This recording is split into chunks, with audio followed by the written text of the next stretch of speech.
చాలామంది వాళ్ళ ఫోటోలు తీసుకుని ఏదో ఒక ఏ టూల్లోకి అప్లోడ్ చేసుకుని, సపోజ్ గెబ్లినో ఏదోటి, దానిని ఒక విచిత్రమైన ఫోటోగా చాలా వస్తున్నాయి ట్రెండ్స్, దానికి మార్చేసుకుని మేము ఏఐ వాడేస్తున్నాం అని చెప్పి చాలా గర్వంగా చూస్తున్నారు. యాక్చువల్లీ ఏఐ వాడడం అంటే ఏంటి అనేది ఇంకా మామూలు జనాలకి అర్థం కాలేదేమో అని నాకు అనిపించింది. సో ఆ వాడకం ఏంటి అనేది నేను కొన్ని ఎగ్జాంపుల్స్ చెప్తా. ప్రపంచం ఎక్కడికి వెళ్తుంది అనేది ఒక గ్లాన్స్ ఇచ్చే ప్రయత్నం చేస్తా, కాసుకోండి మరి. సో ఇప్పుడు పక్షవాతం వచ్చి నోరు పడిపోయిన వాళ్ళు ఉంటారు కదా, వాళ్ళకి ఇప్పుడు ఏం చేస్తున్నారు తెలుసా? ఒక ఏఐ టూల్ యూజ్ చేసి వాళ్ళు మాట్లాడలేరు కాబట్టి కొన్ని బ్రెయిన్ ఇంప్లాంట్స్ని వాళ్ళకి ఇంజెక్ట్ చేస్తున్నారు అక్కడ పెట్టి, ఆ తర్వాత ఏఐ ద్వారా ఆ థాట్స్ అన్నిటిని డీకోడ్ చేసి దాన్ని టెక్స్ట్గా కన్వర్ట్ చేసి, సో ఎఫెక్టివ్లీ వాళ్ళు చేసేది ఏంటంటే బ్రెయిన్లో ఉన్న సిగ్నల్స్ అన్నిటిని స్పీచ్ కింద కన్వర్ట్ చేస్తున్నారు. సో అలాంటి కండిషన్ ఉన్న వాళ్ళకి ఇది ఎంత పెద్ద వరం. మీరు 10 సెకండ్ల పాటు దగ్గుతున్న వీడియో తీసి ఎవరికైనా పంపించారనుకోండి, వాళ్ళు ఏం చేస్తారంటే దాన్ని తీసుకెళ్ళి ఏ టూల్కి ఇస్తారు.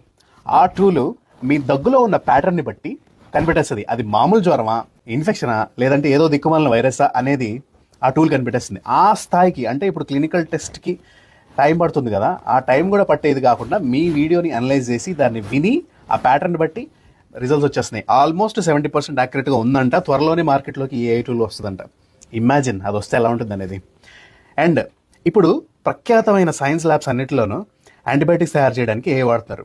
వాళ్ళ ఎయిమ్ ఏంటంటే ఎటువంటి దారుణమైన రోగమైనా సరే వాటికి ప్యాటర్న్స్ ఫైండ్ అవుట్ చేసి అతి తక్కువ సమయంలో క్యూర్ చేసేలాగనమాట. జనరల్గా యాంటీబయాటిక్స్ ఎప్పుడైనా మీరు వింటే ఒక 5 రోజులు 7 రోజులు వేసుకోమంటారు. అలా కాకుండా మేబీ ఒక రోజులు వేసుకుంటే మొత్తం తగ్గిపోయేలాగా ఏమన్నా కనబడతారేమో ఏఐ యూజ్ చేసి. అండ్ నెక్స్ట్ వన్, గుండెకి సంబంధించిన వ్యాధుల్ని డాక్టర్ల కంటే ముందుగా యాక్యురేట్గా 77% ఏఐ టూల్స్ డిటెక్ట్ చేస్తున్నాయంట. ఇది స్టాగరింగ్ స్టాట్. ఇది చదివిన వెంటనే చాలామంది షాక్ అవ్వచ్చు, but you do Google for your self, మీకే అర్థమవుతుంది. అండ్ నెక్స్ట్ వన్ చెప్తే చాలామంది చాలా హ్యాపీగా ఫీల్ అవుతారు. It's about food safety. చాలామంది మనకి తెలుసో తెలియకో ఫుడ్ పాయిజనింగ్ అవుతూ ఉంటుంది. ఇప్పుడు నెక్స్ట్ జరగబోయేది ఏంటంటే, మీరు తినేటప్పుడు మీ చేతిలో ఒక డివైస్ ఉంటుంది. ఆ డివైస్తో జస్ట్ ఒక్కసారి మీ ఫుడ్ని స్కాన్ చేస్తే అందులో ఒకవేళ విషయం ఉంటే కనుక వెంటనే ఐడెంటిఫై అయిపోతుంది. తర్వాత మీరు జాగ్రత్త పడిపోవచ్చు. And last but not the least, మొన్న ఎప్పుడో సునీత విలియమ్స్ స్పేస్లో స్టక్ అయినప్పుడు చాలామంది అనుకున్నారు కదా, ఇప్పుడు ఏంటి అలా స్టక్ అయిపోతే ఆవిడ ఆరోగ్యం పరిస్థితి ఏంటి, ఎవరు డాక్టర్లు కూడా ఉండరు, ఎలా చెక్ చేస్తారు ఏంటి, కింద నుంచి వీడియో కాల్ చేసి మాట్లాడతారా అని. ఇప్పుడు ఏం చేస్తున్నారో తెలుసా? ఎవరైనా అలా మూన్ మీదకి కానీ మార్స్ మీదకి కానీ వెళ్ళినప్పుడు వాళ్ళకు ఒక ఏఐ మెడికల్ అసిస్టెంట్ని ఆ స్పేస్ స్టేషన్లో దాన్ని ఇన్స్టాల్ చేసి పంపిస్తారనమాట. సో వాళ్ళతో కాన్స్టెంట్గా టచ్లో ఉంటూ వాళ్ళ రిపోర్ట్స్ అన్ని అనలైజ్ చేస్తూ ఏఐ పవర్డ్ మెడికల్ అసిస్టెంట్ పక్కనే రెడీగా ఉంటుంది. సో వాళ్ళ హెల్త్కి ఎటువంటి హాని జరగదనమాట. సో చూసారు కదా, ఇలా ఎన్నని చెప్పమంటారు? జస్ట్ శాంపుల్ మీకోసం తీసాను అనమాట ఈరోజు లిస్ట్ ఇది. ఇవన్నీ వింటుంటే ప్రపంచం ఎంత ముందుకెళ్ళిపోతుందరా, మనం ఏమైనా వెనకబడిపోయామా అనే ఫీలింగ్, అనే ఇన్సెక్యూరిటీ మీకు వస్తుంది కదా.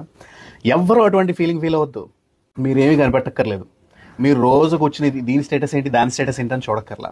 వెన్ ద టైమ్ కమ్స్ అవి మీ చేతికి ఆటోమేటిక్గా వస్తాయి. మనందరం ఖచ్చితంగా దాన్ని పాజిటివ్ విధానంలో వాడుకుంటాం. ఏమంటారు? కాబట్టి కన్క్లూజన్ ఏంటంటే ఇదయ్యా ఏఐ టూల్స్ పరిస్థితి. కాబట్టి జీవితం మెరుగు అవబోతుంది, ఇంకా బెటర్ అవబోతుంది. Let's get ready for that. ఏమంటారు?